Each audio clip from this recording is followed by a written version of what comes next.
Thank you, Michael. It's lovely to be back at Villanova. I knew Professor Michael Tomko before he was married to Professor Helena Tomko. In fact, I even attended their wedding in Oxford. So it's lovely to see them in situ, even with some of their children. Yes, marvellous. Hurrah. And thank you for coming out on this miserable day to the Idea Accelerator. I hope you will have your ideas accelerated. But before I launch into my chosen topic, I am contractually obliged by my appointment in Houston that Mike mentioned to give you a 20-second advert about Houston Baptist University, for whom I teach online in the MA program in Christian Apologetics.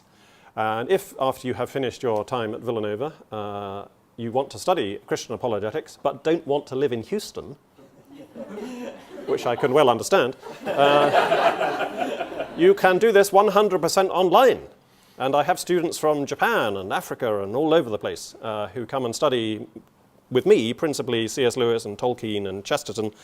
But the program more generally is interested in apologetics from an imaginative and creative and cultural point of view. It's not just traditional, propositional, argumentative apologetics. It's a kind of new thing. Our unique selling point is that we are more than just interested in arguments. We're also interested in imaginative vision of Christianity. Advert over. C.S. Lewis on imagination and reason in science and religion. And before I begin my remarks, I probably owe you both something of an explanation and something of an apology. What requires explanation, perhaps, is why we're addressing anything to do with science at all in connection with C.S. Lewis, because C.S. Lewis was not a scientist. But he was a vastly well-read literary and intellectual historian. And his reflections from that point of view upon the nature of scientific language, and in particular on the implications of the Copernican revolution in astronomy, those reflections are very thought-provoking and valuable, I think. And although it's right to acknowledge at the outset that Lewis wasn't a scientist, we oughtn't to overstate his ignorance of matters scientific, because as well as having that philological and historical perspective on the topic which will be the main subject of my remarks this evening, Lewis was fairly well acquainted actually, with some areas of modern science, chiefly physics and astronomy. He was reasonably au fait, for instance, with the works of Sir James Jeans and Sir Arthur Eddington, who were once mighty names, maybe they still are mighty names in the field of cosmology, and he makes occasional references to figures like Sir Fred Hoyle, another notable British astronomer, indicating that he did keep a watching brief from his admittedly amateur point of view on developments in astronomy. And he also, of course, had scientists among his colleagues, first at Oxford, where he taught for 30 years, and then at Cambridge, where he finished his career, and evidently he picked up some insights piecemeal from them. Erwin Schrödinger, you know, Schrödinger's cat, he was Lewis's colleague for 5 years at Magdalen College, Oxford, in the 1930s. And Schrödinger even actually gets a name check in Lewis's first novel, Out of the Silent Planet.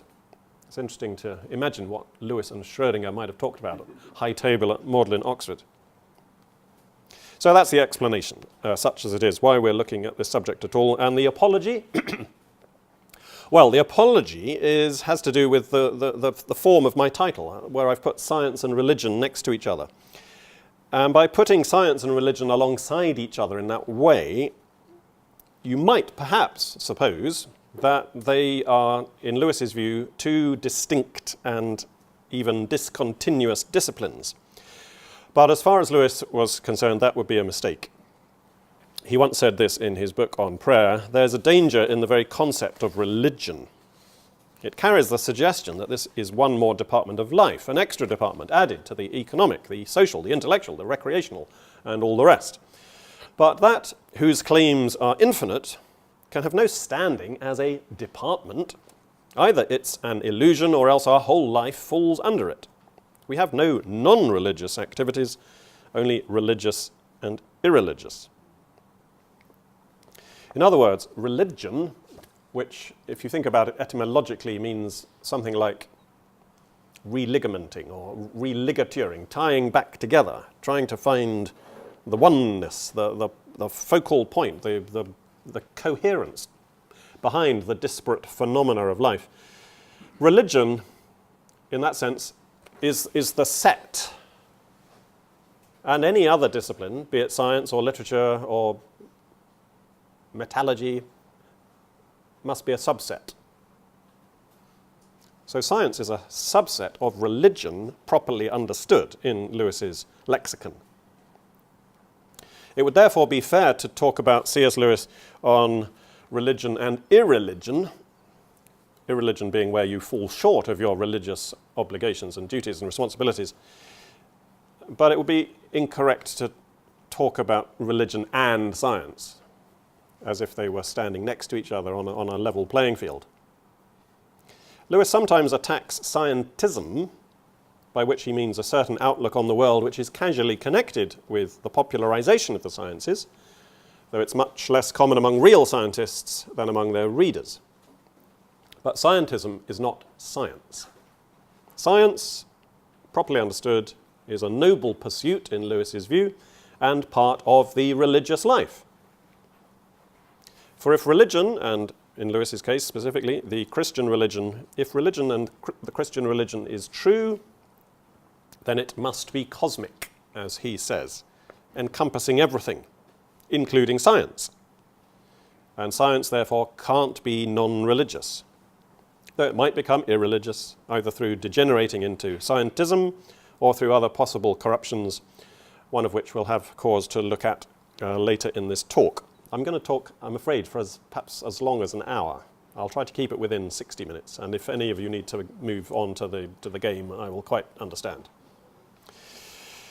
So, if the science-religion dichotomy is a false one in Lewis's mind, so is another dichotomy which has an important bearing on our topic, and that's the dichotomy between reason and imagination. Often you'll find people talking about reason and imagination as if they are opposed, facing each other across a divide, eyeing one another respectfully but warily, with the one never transgressing into the other's territory. According to that way of thinking, science proceeds by means of the exercise of reason, while non-scientific disciplines are less fully rational and therefore less trustworthy. And this opposition between science and between reason and imagination is so firmly embedded in our ways of thinking and in our habits of language that it's very difficult to escape. And I often have considerable difficulty drilling into my students' minds the idea that in Lewis's view, reason and imagination are not only not opposed, they are very intimately, albeit asymmetrically, related. In Lewis's view, reason could only operate if it was first supplied with materials to reason about. And it was imagination's task to supply those raw materials. Therefore, science is necessarily and foundationally imaginative. Now, in order to provide an easy and possibly even an amusing introduction to Lewis's thoughts on this matter, let me relate the following untrue story. One day I took my car into the repair garage for its annual overhaul, and at the end of the repair job I collected the car and was driving it out of the garage forecourt when I realized I'd forgotten to check on something, so I stopped and I rolled down my window and I called over my shoulder to the car mechanic and asked him, "Is my rear indicator light working?" To which he replied, "Yes, no, yes, no, yes, no, yes." And that little exchange rather neatly encapsulates something of Lewis's definition of imagination. Imagination is a notoriously slippery term, and different writers and thinkers define it in very different ways. According to Lewis, imagination is simply the organ of meaning. And my car mechanic, his organ of meaning, his imagination, was sadly deficient. The flashing phenomenon on the back of my car, as far as he was concerned, could have only one possible explanation. It indicated electrical failure. It didn't mean that it was actually operating correctly as an indicator. My car mechanic was able to see the raw data, the light on, the light off, the light on, but he was unable to discover the correct meaning of those brute facts. He had sight, but he had no insight. He focused on the externals and failed to perceive their inner significance. Not that he was entirely without the capacity to perceive meaning. He knew the basic meaning of an electrical circuit, and that's why he made the mistake that he made. He knows that when a light shines, a connection has been completed, and when the light goes off, the connection has been broken. But he was unable to find the meaning in the relationship between the completed and the broken electrical circuit. He was imaginatively incapable of perceiving that in this case the intermittent light means indicator. It doesn't mean insecure connection.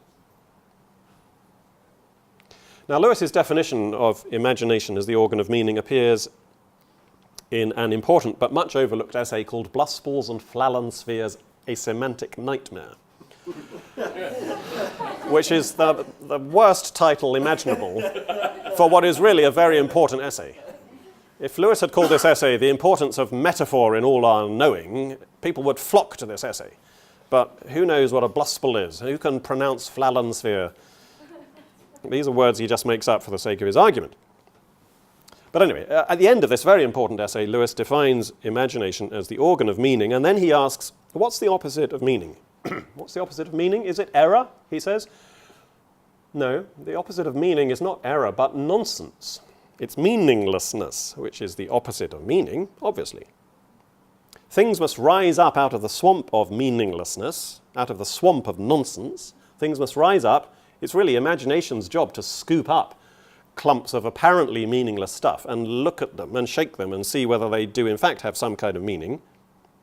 That's why imagination is the organ of meaning. Only once we've determined that something is meaningful can we then go on to the second part of the process and try and determine whether the meaning is true or false. Because before something can be either true or false, it must mean. It mustn't be nonsensical. It must mean. Even a lie means something, and a lie understood as a lie can be very instructive. Why is this person lying to me? What does that mean about them as a person? What does that mean about my relationship with them? The thing they're saying is false, but it's meaningful. So back to my car mechanic and my car. Not every flashing light on a car is meaningful. I mean, sometimes there really are loose connections, aren't there? You look at your dashboard and some light is flickering on and off in no particular rhythm, no particular pattern, and you would conclude that there really was, in this case, an insecure connection, because the flashing is arbitrary, it's random, it's meaningless. But if the connections were regular and patterned, we would be inclined to conclude that there was some kind of meaning.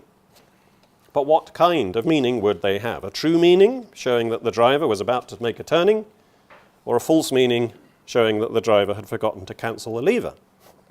I mean, I'm sure you've had this experience of driving down the road and the car in front of you is flashing to go right, comes to a right-hand turning, it doesn't turn. Comes to another junction, doesn't turn. Drives on for miles, flashing away, and you think, are you ever going to turn right? And eventually you realize, no, they have no intention of turning right. The flashing light on the back of the car now means bad driver. It doesn't mean I'm turning right. It means they've got their stereo on too loud. They can't hear the tick, tick, tick of the... Now it's reason that adjudicates between the available meanings. Reason is the natural organ of truth, helping us to differentiate those meanings that are true and illuminating from those that are false and deceptive. So to summarize Lewis's definitions, reason is the natural organ of truth, imagination is the organ of meaning, and meaning itself is the antecedent condition of both truth and falsehood. Before something can be either true or false, it must mean. And it's imagination's job to identify the meaningful stuff.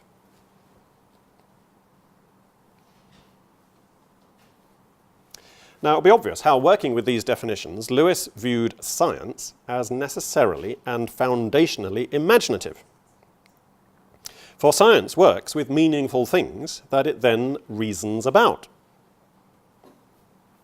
One of his many sources for this idea of imagination as the sine qua non of knowledge was his close friend Owen Barfield, one of the Inklings, who had written in this book, Poetic Diction, A Study in Meaning, a book that was hugely influential on Lewis and indeed on Tolkien. Barfield had written in this book the following. He says this: "Science deals with the world which it perceives. But seeking more and more to penetrate the veil of naive perception, progresses only towards the goal of nothing, because science still does not accept in practice, whatever it may admit theoretically, that the mind first creates what it perceives as objects, including the instruments which science uses for that very penetration. Science insists on dealing with data, but there shall no data be given save the bare percept, the thing you perceive with your senses. The rest, Barfield says, is imagination. Only by imagination, therefore, can the world be known. And what is needed is not only that larger and larger telescopes should be constructed, but that the human mind should become increasingly aware of its own creative activity." That's Barfield.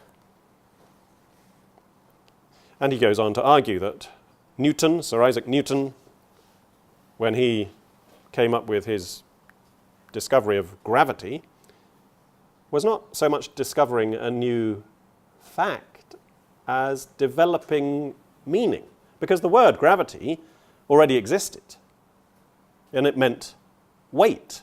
That's what gravity literally meant before Newton, and now he comes along and gives it a further level of meaning, a new connotation, a new denotation, referring to the gravitational pull to the center of the Earth. But he's developing meaning, not simply discovering fact. Likewise, Kepler, the astronomer Kepler, with his term focus, that originally meant hearth. That's what a focus literally means, a hearth, the fireside. But now, under Kepler's pressure, it develops a scientific meaning as well. So Barfield says these scientists are not simply discovering fact, they are developing meaning. These linguistic terms, gravity, focus, were as much part of their instruments as the material instruments themselves. That is to say, they were concepts applied to percepts in new ways which were judged to be illuminating, but which were functions of their imaginations rather than objective tools. So Barfield goes on to make the bold statement that scientific and religious knowledge are therefore indistinguishable in kind. The scientific method doesn't give us a new way of knowing, it only gives us a new way of testing. Okay, the next area to discuss is the things that science finds characteristically meaningful. And to help us in this investigation, I turn to another of Lewis's essays, this one called The Language of Religion, which opens with Lewis listing 3 different sentences as follows. The first, "It was very cold."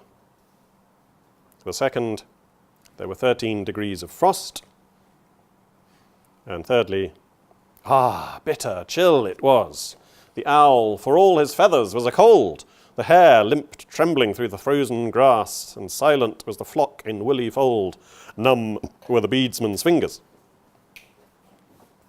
Now Lewis describes the first sentence, "It was very cold," as ordinary language.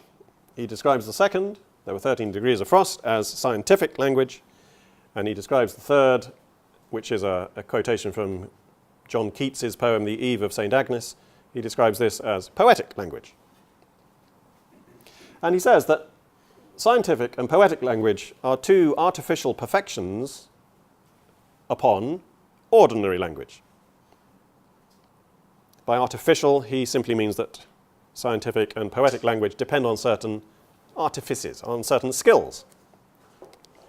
The skills of inventing, using and reading a thermometer, in the case of scientific language, and the skills of meter and rhyme and allusion and assonance and all the other things that we find in Keats's poetic language.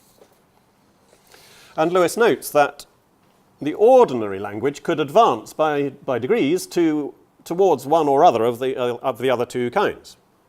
So for very cold, you could say instead freezing hard.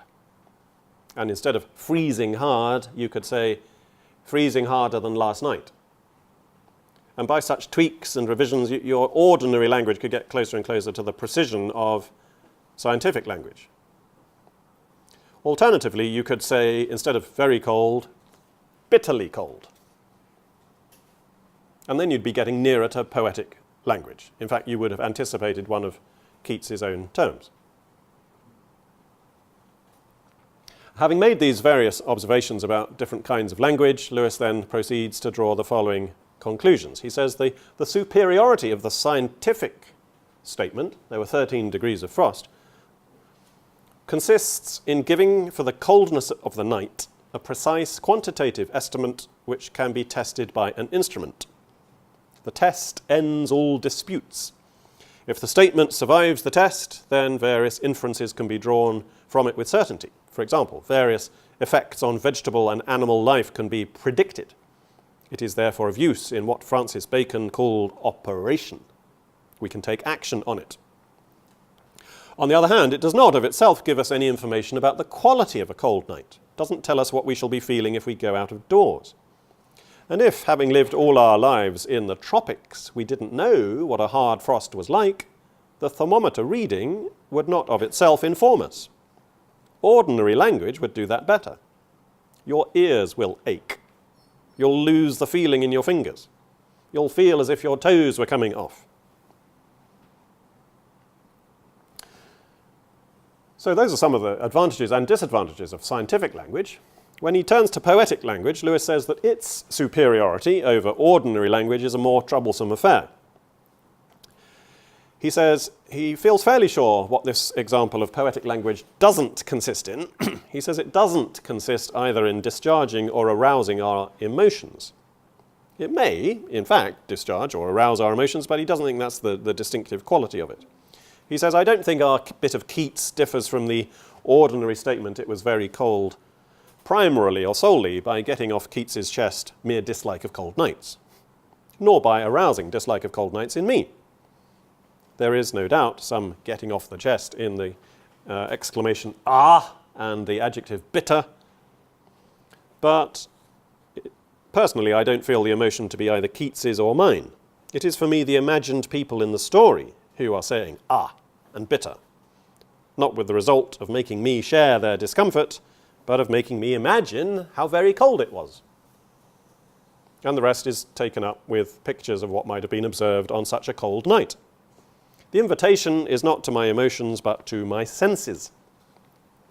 Keats seems to me to be simply conveying the quality of a cold night. He is, in fact, giving me all that concrete, qualitative information which the scientific statement leaves out.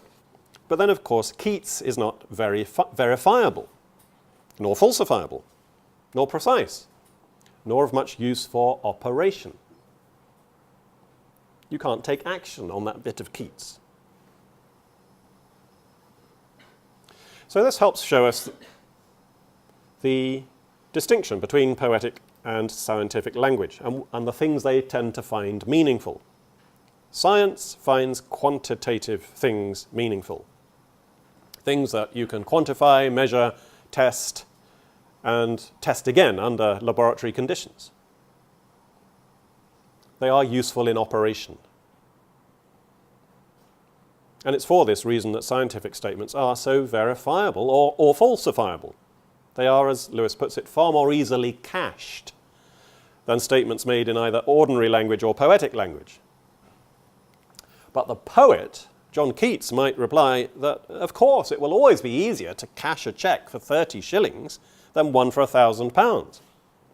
And that scientific statements are cheques, in one sense, for very small amounts, giving us out of the teeming complexity of every concrete reality only the common measurable features. Now, the smallness of scientific statements is often obscured by their successfulness. Scientific statements succeed in defining and predicting certain pockets of the natural world, definitions and predictions which can then be put to use in, say, curing smallpox, or building the internal combustion engine, or devising the microchip. And the magnificence of such scientific achievements is so huge that it can mislead us, if we're not careful, into thinking that they have said a very great deal, when actually they've said relatively little, but said it very well. A true scientific statement has to be relatively small, because it's only relatively small things that can be said with sufficient precision, with sufficient univocality, to be empirically verifiable or falsifiable. Science really needs to be turned into the language of mathematics, doesn't it? I mean, mathematics is the basis of modern science, and mathematics is the univocal language. 2 + 2 = 4 is the same whatever language you speak. It's the universal language. You lose nothing in translation in mathematics. It is univocal. But it's small, all things considered. You might think it preposterous to describe, say, the mapping of the human genome as a small statement. But think about it. Genetics is only one department of biology, and biology is only one department of science. And science is only one department of human knowledge. Seen in the context of all that could possibly be said about a human being, any genetic statement, however marvelously correct, is still a minuscule fraction of the total.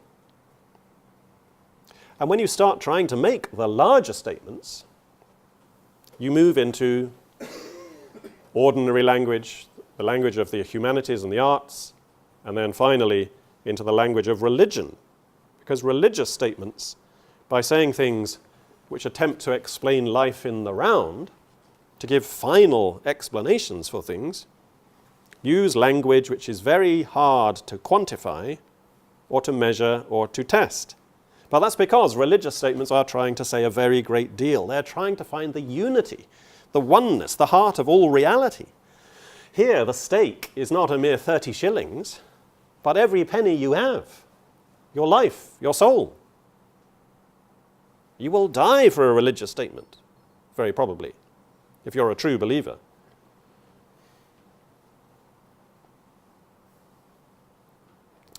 Well, I'm now about 2/3 of the way through my talk, so let's quickly summarize what we've seen so far. We've seen from Lewis's book on prayer that for Lewis, science is a subset of that set which is the religious life in all its fullness.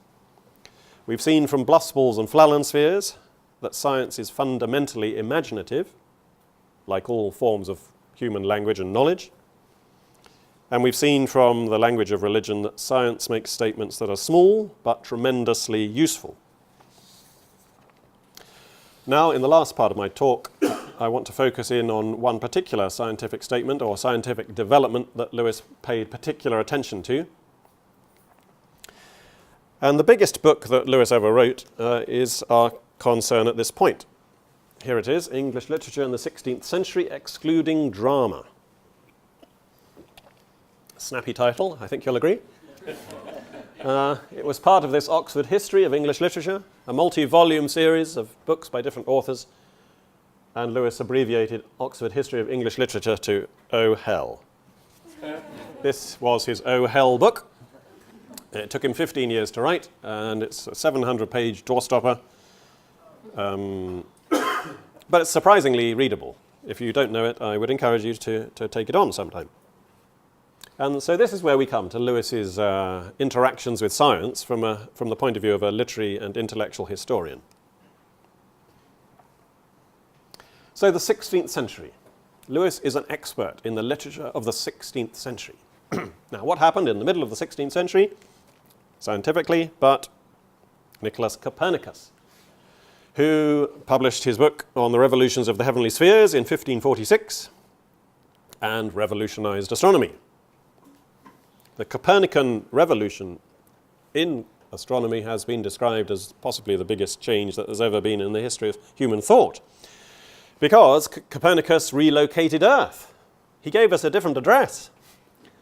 We had thought we were the center of everything. After Copernicus, we realize, actually, no, the sun is at the center. We go around the sun.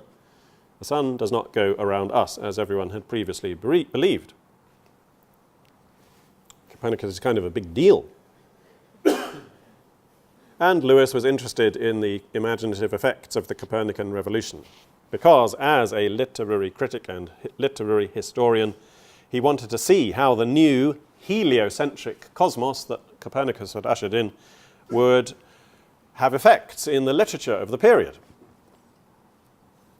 Because, of course, the kind of cosmos you believe yourself to be living in will have a major effect sooner or later on the kinds of stories that you tell about yourself and your place in the universe. As it happened, this new Copernican system did not immediately seep into the public consciousness in the 16th century. Shakespeare, who died in the second decade of the 17th century, writes nearly all his plays almost exclusively from the presupposition of the Ptolemaic or Aristotelian or pre-Copernican cosmos, with the Earth at the center of everything, surrounded by the planets, the sun being one of the planets. However, in due course, the Copernican revolution did trickle down to affect writers and public intellectuals, and through them the general populace.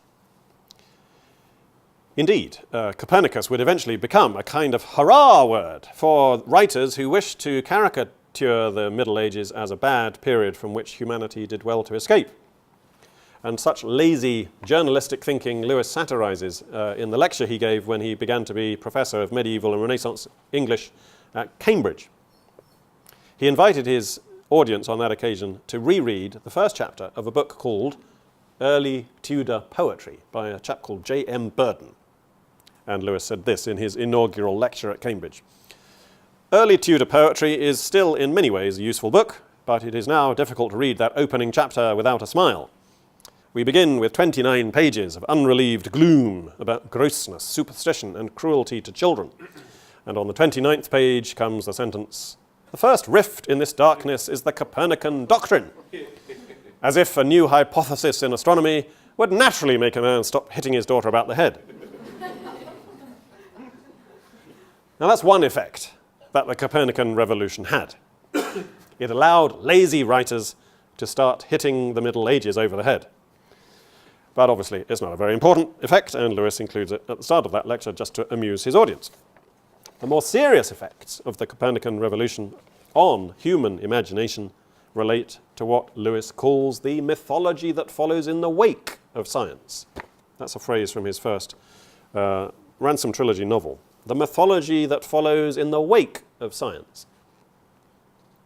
The cosmology that a given generation accepts has immense consequences, sooner or later, for the thoughts and emotions of the succeeding generations. A mythology comes out of a scientific advance, a mythology that feeds into our understanding of ourselves and the way we imaginatively interpret the world. The philosopher Garrett Green makes the point well when he says, from Galileo and Newton to Einstein and Stephen Hawking, the reigning scientific models of the cosmos have provided the larger culture with powerful analogies and metaphors that shape its epistemology, its poetry, its politics, and its religion. Many of the leading postmodernist ideas borrow much of their imagery and not a little of their social prestige from scientific notions of relativity, uncertainty, and incommensurability. That's Garrett Green. Back to C.S. Lewis. He was particularly alive to the cultural consequences of scientific paradigm shifts because of his intimate scholarly acquaintance with the 16th century. He was able to see what came before and after the Copernican revolution. His volume on the 16th century begins with a 14-page treatment of the new astronomy, which was theorized by Copernicus and verified by Kepler and Galileo, when the telescope was invented in the beginning of the 17th century. And Lewis concludes that what proved important about the new astronomy was not the mere alteration in our map of space. It's not just that, oh, now we're at the edge and the sun is at the center. No, it's just as important, maybe more important, the methodological revolution, which verified this change of address. Lewis says this: by reducing nature to her mathematical elements, the Copernican revolution substituted a mechanical for a genial or animistic conception of the universe. The world was emptied, first of her indwelling spirits, then of her hidden sympathies and antipathies, finally of her colours, smells and tastes. Kepler, at the beginning of his career, explained the motion of the planets by reference to their motive spirits. Before Kepler died, he explained the motion of the planets mechanically. A mechanical paradigm has become operative. I mean, I don't know if Newtonian mechanics is still really operative in the wake of Einstein, but it was for a while operative. And that older view of nature as teeming with humours and influences and the four elements disposed in particular realms or homes, that older view of the cosmos was overthrown. And that's why Lewis calls his last book The Discarded Image. We've discarded that image of the cosmos. We no longer believe reality to be like that. But all these developments, all these disenchanting developments, this evacuation of spiritual significance from the universe, all that was not a logical or a necessary consequence of Copernicus's theory. They were the unscientific or the non-scientific collateral effects caused by that scientific advance. They were part of the mythology that follows in the wake of science. And Lewis is here using the word mythology in a rather negative fashion. Often he uses it very positively, but here he's using it rather critically.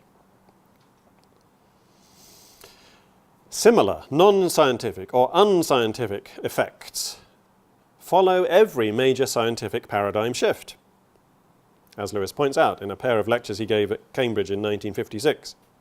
He talks, for instance, about the Newtonian revolution with respect to gravity. People in the Middle Ages never talked about gravitation. Of course they didn't. It hadn't been invented. Hadn't been discovered.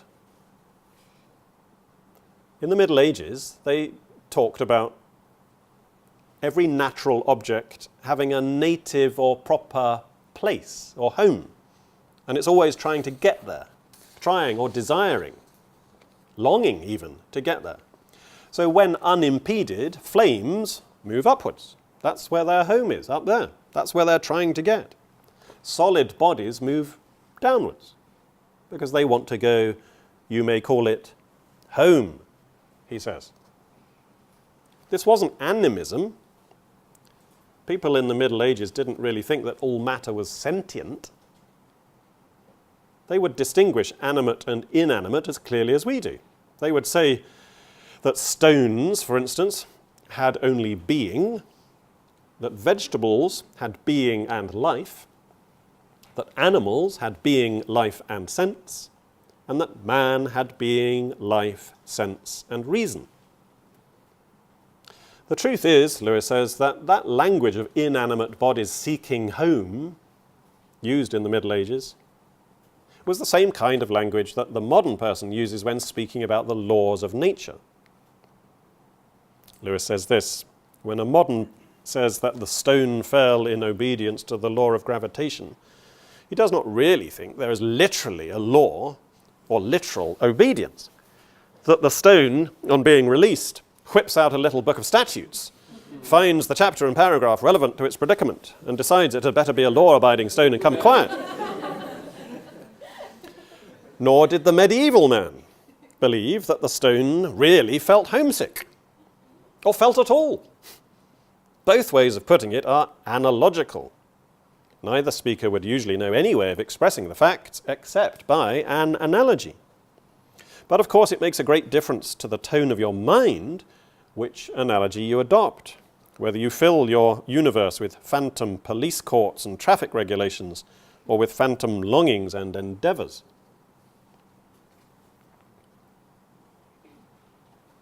We have to use language to make sense of the world, and inevitably the metaphors that we choose will not only illuminate our situation, but also constrain our thinking, because they have edges to them, metaphors. They're not infinite. They channel our thoughts and expectations about what the world might be like, even as they illumine our path. But we must use metaphors. We can't get round them. Lewis says this in Bluspels and Flallenspheres: when we pass beyond pointing to individual sensible objects, this podium, this computer, when we pass beyond pointing to individual sensible objects, when we begin to think of causes, relations, of mental states or acts, we become incurably metaphorical. We apprehend none of these things except through metaphor. So the question is, what kinds of metaphor should we use? Or do we use? Do we use metaphors drawn from legal and mechanical realms? Or from the realms of emotion and desire? Thinking of nature as a vast, intricate machine governed by laws. It was Francis Bacon, Lewis says, who first started to talk of the laws of nature by analogy with jurisprudence. Thinking of nature in those ways begins to affect the attitudes that people have to the world.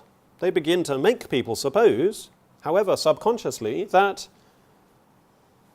things are regular and impersonal and essentially lifeless, like a machine. And this tendency was soon reinforced by another new term that arrived in the wake of the Copernican Revolution. This time the word was space.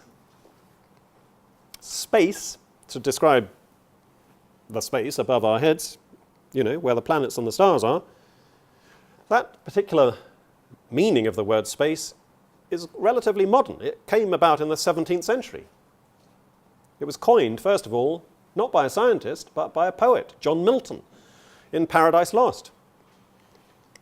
Space may produce new worlds, John Milton says.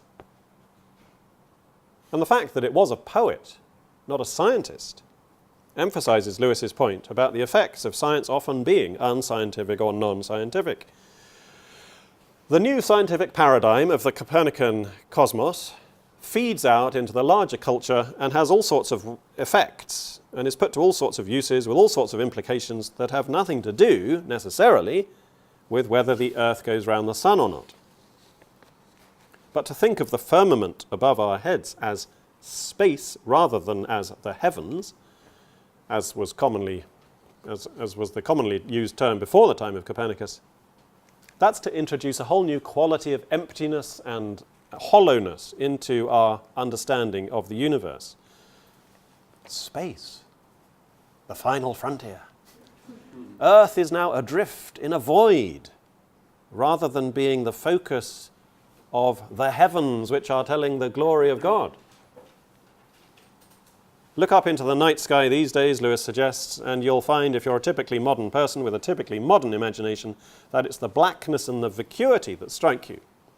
The sense of a trackless waste will have replaced the sense of a vast, lighted concavity filled with purposes and homes and desires and signifiers.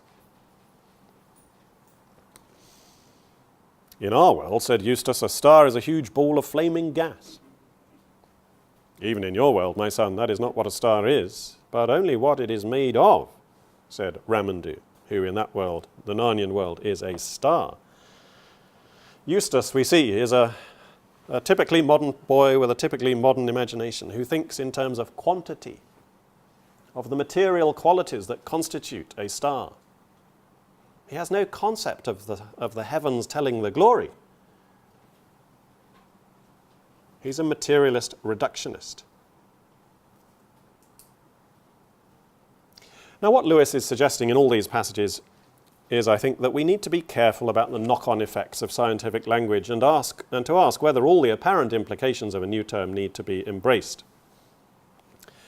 As a literary critic, as a literary historian, as a philologist, as a man of letters generally, Lewis had a great concern to purify the dialect of the tribe, to use T.S. Eliot's famous phrase.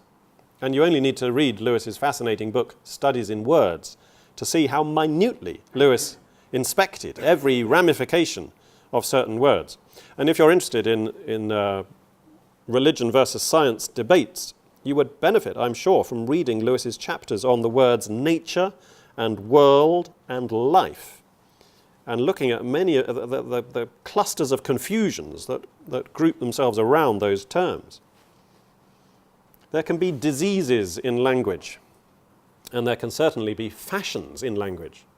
And we need to be on our watch against these if we are to speak wisely and think clearly.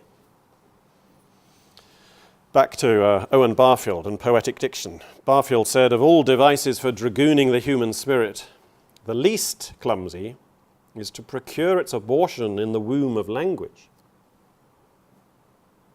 Kill off a way of speaking, and you will sooner or later kill off a way of thinking and feeling and being in the world. If you can't put a word to it, it will sooner or later fade out of consciousness. And although scientists, of course, can't be held responsible for every use or misuse that their characteristic metaphors are put to, scientists themselves may begin to put too much weight on particular paradigms and metaphors, mistaking their linguistic symbols for the things symbolized. And this is a subject which Lewis touches on in the final epilogue of The Discarded Image. A fascinatingly provocative chapter which we really could have spent the whole lecture on.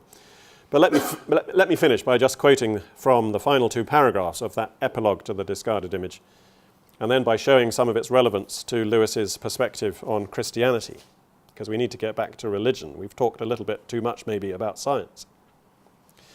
Lewis says this, "I hope no one will think that I'm recommending a return to the medieval model of the cosmos. I'm only suggesting considerations that may induce us to regard all models of the cosmos in the right way, respecting each, but idolizing none. We're all very properly familiar with the idea that in every age, the human mind is deeply influenced by the accepted model of the universe. Yes, but there is a two-way traffic. The model is also influenced by the prevailing temper of mind. Each model reflects the prevalent psychology of an age almost as much as it reflects the state of that age's knowledge. Hardly any battery of new facts could have persuaded an ancient Greek that the universe had an attribute so repugnant to him as infinity.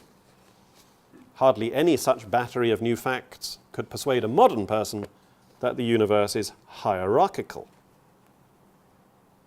He goes on, "It's not impossible that our own model of the universe will die a violent death, ruthlessly smashed by an unprovoked assault of new facts, unprovoked as the nova of 1572, which showed the translunary realm to be mutable.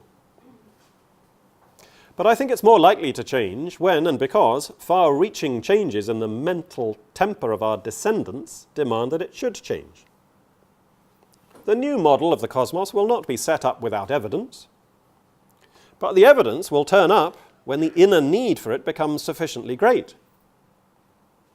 It will be true evidence. But nature gives most of her evidence in answer to the questions we ask her. Here, as in the law courts, the character of the evidence depends on the shape of the examination, and a good cross-examiner can do wonders. He will not indeed elicit falsehoods from an honest witness, but in relation to the total truth in the witness's mind, the structure of the examination is like a stencil.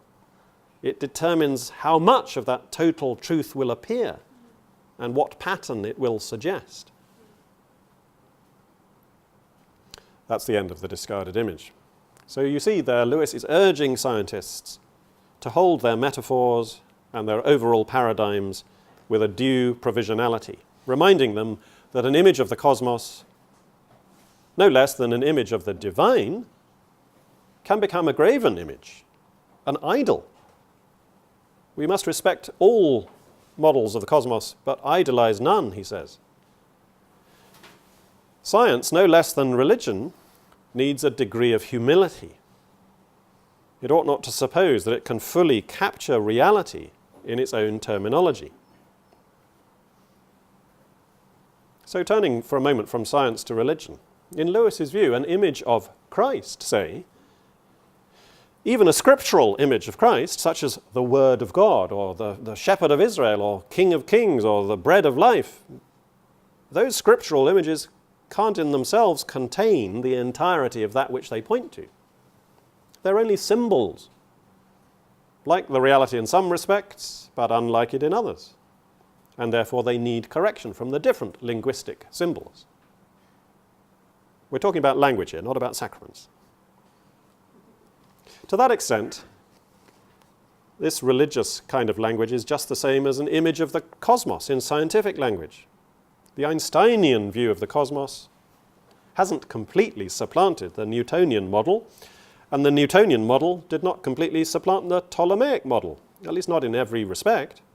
At any rate, Lewis suggests that, as we've seen, the Newtonian model, with its metaphors of laws of nature and physical bodies obeying rules, that's actually a good deal more anthropomorphic than the pre-Copernican model with its characteristic metaphor of kindly inclining, whereby a planet's movement was described by analogy with a bird seeking its nest. They were talking about not human analogies, but animal analogies. So is it more of an advance to become more anthropomorphic? Do you win on the swings what you lose on the roundabouts? Cosmologies, no less than Christologies, are fallible human constructs, and both must therefore be approached with a certain tentativeness. The Lewis who could write, "My idea of God is not a divine idea," also wrote, and from much the same perspective, "No model of the universe is a catalogue of ultimate realities." Insofar as an image of God becomes divine, it becomes demonic. And then the true God in mercy shatters it. God is the great iconoclast. He will have no rivals to his throne, not even those that claim to be especially holy and well-intentioned. Theologies can be just as idolatrous as bowing down before a graven image. Likewise, in science, it's not impossible that our own Einsteinian model will die a violent death, ruthlessly smashed by an unprovoked assault of new facts, because reality itself is iconoclastic. Therefore, let us continually bear in mind those considerations that may induce us to regard all models in the right way, respecting each but idolizing none. For mere words can't contain the word, nor even the things that the word has made. Thank you very much.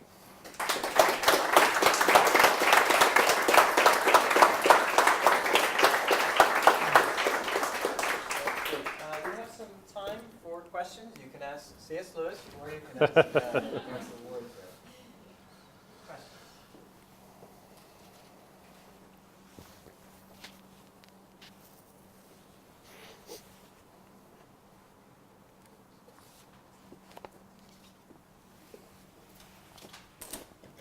I had one to kind of get the ball rolling. I was wondering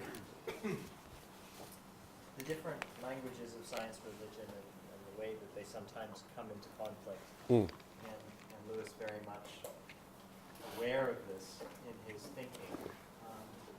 You had the example of Eustace, but I was wondering if you had any other ways in which this line of thought or these collection of ideas influence or appear in any of the fiction, any of the Narnia Chronicles or anywhere else in his fictional writing.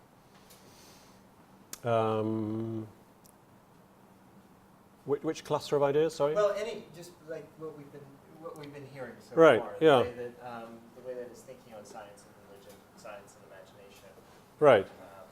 appear in the fiction. Well, I suppose there's that famous bit at the start of The Lion, the Witch and the Wardrobe, isn't there, where Susan and Peter go to the professor and say, we think our sister's going mad because she claims there's a land behind the wardrobe. But our brother says that she's lying. And the professor says, well, who would you think is more reliable, your brother or your sister?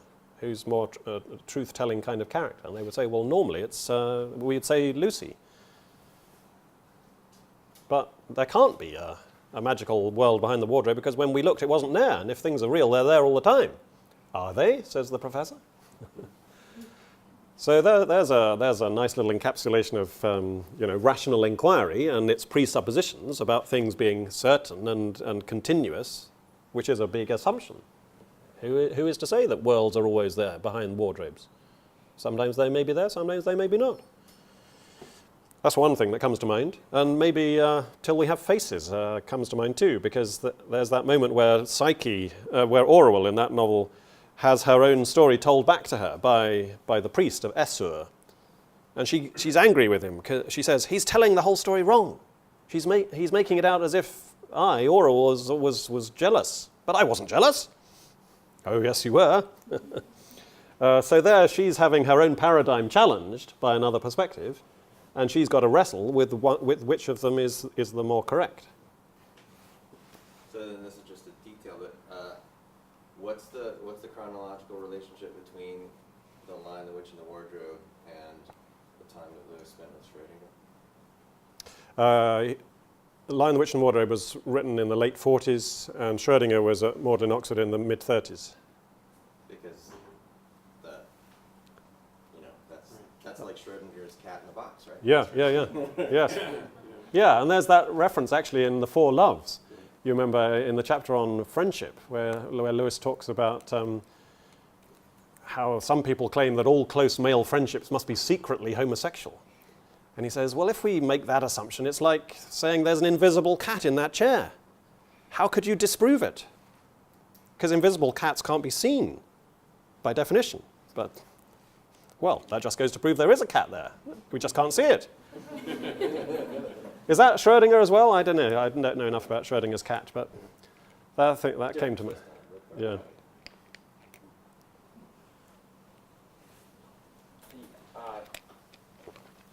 You answered a long-standing sort of, not question, but complaint I've had with Milton, which is that whenever I read Paradise Lost, I've always thought that Milton's universe just seems decidedly underpopulated. It just doesn't have the fullness that, say, Dante. Right, yeah. And so that the fact that he should be the first to coin space in modern usage is really something. But do you happen to have any idea of how Milton came about that? I know debates about the vacuum precede him by several decades, but yeah. No, I don't actually. Does Lewis discuss it? No, not in detail. No, not in his preface to Paradise Lost. I think, no, he just points out that Milton is the first on record. And I've checked in the Oxford English Dictionary, and that is the earliest. It's 1667 or something. Before that time, you could not have looked out into space. The word wasn't available to you. But how and why Milton came up with it, I can't tell you. I'm sorry. Yes? So I'm really intrigued by the statement, imagination determines what is meaningful, like the organ of meaning. And I was wondering if you could comment on that in sort of an apologetic way. Because, so the context for this question, I have a younger brother who's decided to leave the faith, and so he's still kind of wrestling with these questions, and he's been going around asking everyone, what's the reason why you believe? What's the reason why you believe? And he's been frustrated that no one can give him a scientifically verifiable answer. Yeah. And so I've been trying to just in conversations with him, talk about imagination and beauty and or just other ways of knowing Yes. that aren't scientific. Yes. And I don't know, I was curious if you had thought about this in that kind of way of explaining how it's Christianity doesn't need to be scientifically verifiable No. in that way. No. Exactly. But But that's scientism, really, the reduction of all forms of knowledge to the scientific form, and the privileging of that form above all other forms, which is itself, I think, a large part of what Lewis is targeting in these various works. The idolatrousness of that move. We've now determined that this is the way that you should know things, the way you must talk about them, and we must bow down before this form of knowledge. No, that's idolatry. There are other forms. It's not the be-all and end-all. Ask him, does he love your parents? And if he does, can he prove it scientifically? Because of course you can't prove love scientifically. That's the basis really of King Lear, isn't it? The 3 daughters who are asked to proclaim their love for their father, and 2 pretend, and one says, I'm not going to heave my heart into my mouth, because that wouldn't be love. Because love can't be abused in that way. It can't be proved. It has to be loved back. It has to be entered into in a relationship form. It has to be organic and holistic. But science, modern science, is based on the idea of laboratory tests under certain conditions which can be repeated. And you can't do that with love. Love can't be objectified in that sense. And we all hate it when we are objectified by other people. So ask him some of those questions about objectification. Is objectification the only form of valid knowledge? Not at all. Not at all. And I'm sure if you can make it clear to him, he already knows that. But he's just under the spell of this scientific idolatry, or scientistic idolatry. Because, we must be clear, Lewis is not attacking science, he's attacking the misuses of science.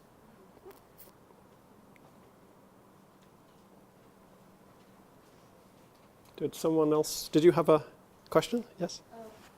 Yeah. Would you say that just like there can be a misuse of science regarding imagination and reason, there can also be a misuse of imagination and reason regarding science? Not like the other side of the coin? Well, there certainly can be a misuse of imagination, yes. I talked about how we often think of reason and imagination as opposed, facing each other. But that Lewis is, and I didn't really get into this, I wanted to watch the clock. I would have said this, that Lewis doesn't think that reason and imagination are related like that, facing each other across a gulf. They're related like this, with reason relying upon imagination and getting from imagination its meaningful stuff that it then reasons about. And if you take imagination away, reason can't operate. It just spins its wheels in midair. It's unable to get any traction on any meaningful stuff. So reason can't work without imagination. So all rational forms of inquiry, including maths and science, are necessarily imaginative. However, if you take reason away, imagination stays where it was, because imagination doesn't depend upon reason. Imagination, this is just laid back imagination, but now it's unattended by rational inquiry.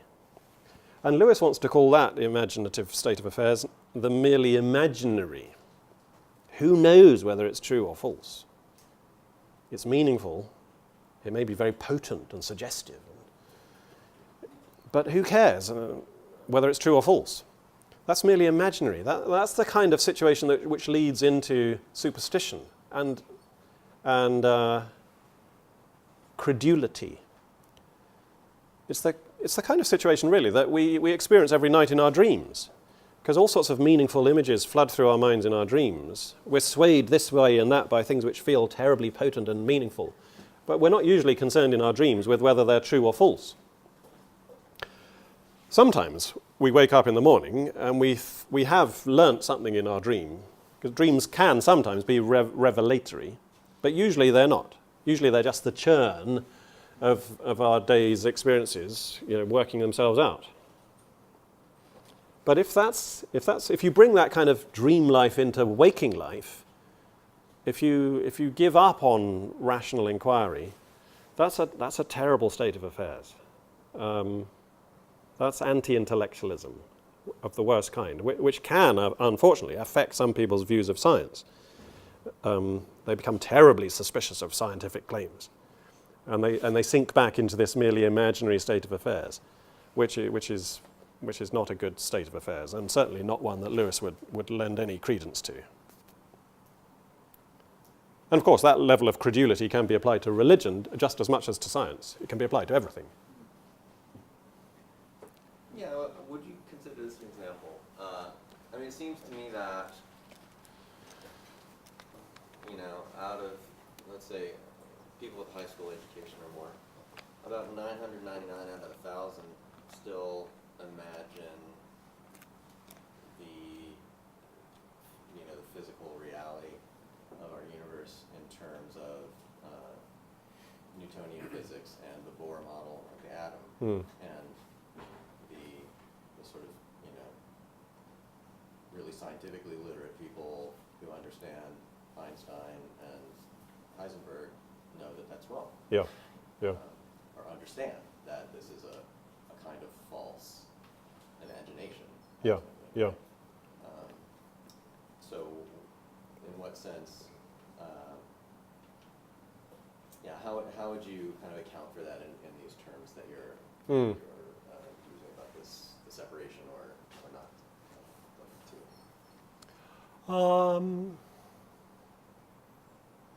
Don't know, because I mean Einstein and Heisenberg are really difficult to understand, aren't they? And for all, they're difficult. I mean, this is one of the things. One of the things that Simone Weil was kind of worked up about is that, and kind of in the terms that you're saying, that that quantum physics really made the world meaningless. Yeah. Because it's actually impossible to imagine it. Yes. Yeah, and for all practical purposes, or for most practical purposes, Newtonian mechanics will do fine. But this is where I think Lewis's view of the provisionality of all models comes to our aid. Because it's not the case that Einstein and Heisenberg have said all there is to be said. Eventually they will be superseded by other scientists. And then we'll look back on Einstein and think, how could people ever have been so superstitious as to have believed that the world was Einsteinian? We can't conceive of that at the moment, but no doubt it will eventually come. So that's why every model of the cosmos should be held with a due provisionality.